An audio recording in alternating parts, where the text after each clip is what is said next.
Natolotr'ireo solotenan'ny mpizaika 5 sy 5 ny solotenan'ny JICM ny sosikevitra tapaka nandritra ny seminaire izay nikarakarainy ny Ankolafy Zafy Albert ny voalondohan'ny herinandro lasa teo. Andao raha tsika ary izay fanazavana izay hoentina Andriamatoa Zakariasy solotenan'ny mpizaika, solotenan'ny Tangalamena sy ny ampanjaka eto amin'ny firenena ihany koa.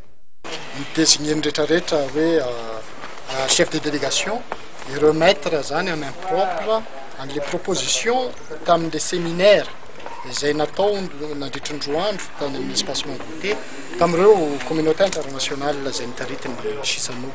Dia natolotra tao moa izay zavatra izay tsaroamariana fa nahitana ny représenté ny 3515 participants izay tsaroamariana fa tsy mouvement Zafy Albert na parti politique fa nantenako fantatrareo mazava tsara fa chef traditionnel Tangalamena tsisy dirany anatin'izany politika rehetrarehetra zany fa ny sosikevitra ny 3515 participants no naroso tao.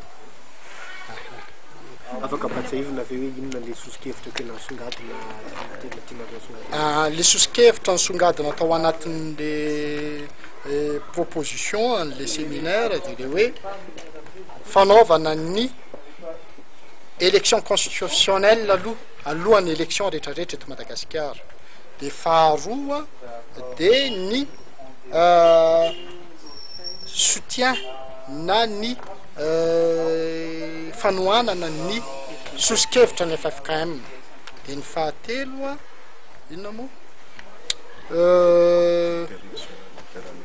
ny fiaraha-miasa amin'ny comité international izay hita fa hoe na tiana na tsy tiana Madagasikara tsy afaka miala amin'ny communauté internationale satria miaina ao anatin'ny concert de nation. Ary ny fahaefatra dia ny fametrahana point maromaro fanatanterahana an'izay élection constitutionnelle zay. Ary ny farany dia ny fametrahana ny comité national de réconciliation mba isin'le vérité réconciliation eto Madagasikara. Ary sy nyresahana tamin'ireo SADC reo tamin'ireo communauté internationale reo ny sosikevitra ny mpizaika le niteny hoe raha ohatra ary ka manampitsofina ny autorité sy ny institution eto Madagasikara mikasika an'izay sosikevitra zay, inona ary ny zavatra ho raisina dia ny fidinana an-dalambe, ny fametrahana comité de sensibilisation maneram-paritra eto Madagasikara, ary ny faharoa dia ny fandravana ny fitondrana tetezamita izay misy amin'izao fotoana. Zay zany tenenina an'zareo ary nampatsahivina an'zareo hoe i Madagasikara ange amin'izao fotoana efa tsy ho siteny eto intsony angamba ny fijaliana vahoaka malagasy.